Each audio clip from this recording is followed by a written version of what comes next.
ሰላም አለይኩም። ባንዱ እህታችን የደረሰውን የማስጠንቀቂያ መልእክት ዛሬ ልንገራችሁ። እህታችን የምትኖረው ወደ ክፍለ ሀገር አካባቢ ነው። እዛ አካባቢ ላይ ስራ የለም። እድሜዋም ከፍ ስላለ ስራ ሰርታ መኖር ስላለባት ስራ ብታፈላልግም ልታገኝ አልቻለችም። ነገር ግን እዚህ አዲስ አበባ ውስጥ የምትኖር አንዲት ዘመድ አለቻት። ያቺ ዘመዷ ደግሞ ክርስቲያን ናት። ይቺ ክርስቲያን ዘመዷ ስራ እንድታስገባት ቀደም ብላ ብትጠይቃትም እሷ ግን ችላ ብላ ስለነበረ የሆነ ሰዓት ላይ ግን ወደ ክፍለ ሀገር ሄደች። ይቺ ዘመድ የምትባለው ማለት ነው። ክፍለ ሀገር ስትሄድ እሷን አገኘቻት። ስራ ፈታን ያገኘቻት፣ በጣም ተቸግራን ያገኘቻት። ይሄን አጋጣሚ በመጠቀምም ነይ በቃ እኔ ጋር ትሰሪያለሽ በማለት ከክፍለ ሀገር አዲስ አበባ ይዛት መጣች። አዲስ አበባ ከመጣች በኋላ ቦታውን ካየች በኋላ ስራ የመስራትና ራሷን የመቀየር ተስፋ ከሰጠቻት በኋላ በጧት ክፍለ ጊዜ ተነሻለቻትና ወደ ቤተክርስቲያን ይዛት ሄደች። ቤተክርስቲያን ይዛት ስትሄድ ለስራ ጉዳይ መስሏት ዝም ነበር ያለችው ይቺ ልጅ። ነገር ግን ቤተክርስቲያን በር ላይ ከደረሰች በኋላ ለምንድን ነው እዚህ የመጣ ነው ስትላት ልትጠመቂ ነው፣ እኔ ቤት መስራት ካለብሽ ትጠመቂያለሽ፣ ክርስትና ትገቢያለሽ፣ ከዛ በኋላ ነው መስራት የሚኖርብሽ በማለት በጣም ትልቅ የሆነ ዱብዳ ጣለችባት። በሰዓቱ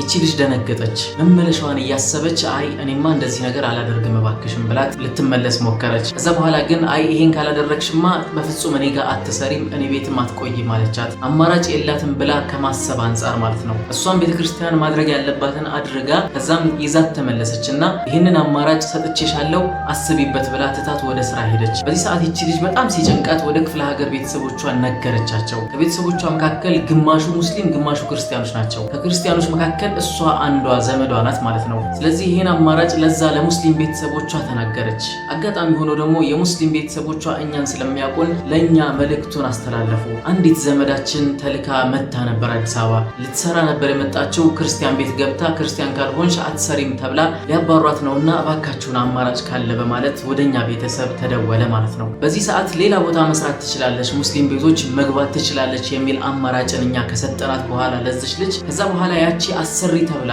ይዛት የመጣቸው አሰሪዋ ይሄ አማራጭ እንዳለ ስታውቅ ምን አለቻት? በድጋሚ አይ እኔ የክርስትና አባቴን ሂጄ ጠይቄዋለሁ፣ ሙስሊም የሰራውን ብበላ ምን ችግር አለው ብዬ ጠይቄዋለሁ። እሱም የመለሰልኝ መልስ ምንም ችግር የለውም በስመ አብ ብለሽ ከበላሽ በማለት መልሶልኛል። ስለዚህ እዚሁ ትሰሪያለሽ በማለት እንደገና እንድትረጋጋና እዛው እንድትቀጥል አደረገቻት። በዚህ ሰዓት እንግዲህ በጣም ጥንቃቄ የሚያስፈልገው ነገር አሁንም ወደ ኩፍር እንድትገባ የሚያደርግ ሌላ ስትራቴጂ እየነደፈችላት እንደሆነ ልናውቅም ላናውቅም አልቻልንም ማለት ነው። ስለዚህ እህቶቼ ከክፍለ ሀገር ለስራ ብላችሁ በምትመጡ ሰዓት ከእናንተ እምነት ውጭ የሚከተሉ የሆኑ ከሆኑ የምትሰሩባቸው ቦታዎች አስቀድማችሁ እምነታችሁን አወጁ። በእምነታችሁ ዙሪያ ልታከናውኑ የምትችሏቸውን ነገርም አስቀድማችሁ ተናገሩ። በዚህ ካልተከለከልኩ መስገድ እንድችል እንዲሁም እምነቴን እንዳካሄድ እንድችልና እምነቴን እንዳልቀይር ከፈለጋችሁ እሰራለሁ ብላችሁ ይህንን ቅድሚያ ማሳወቅ ይኖርባችኋል። እንደዛ ካልሆነ ግን ከመጣችሁ በኋላ አጣብቂኝ ውስጥ የገባችሁ እየመሰላቸው እስልምናን ልቀቁ ብለው ሊሰብኳችሁ ይችላሉና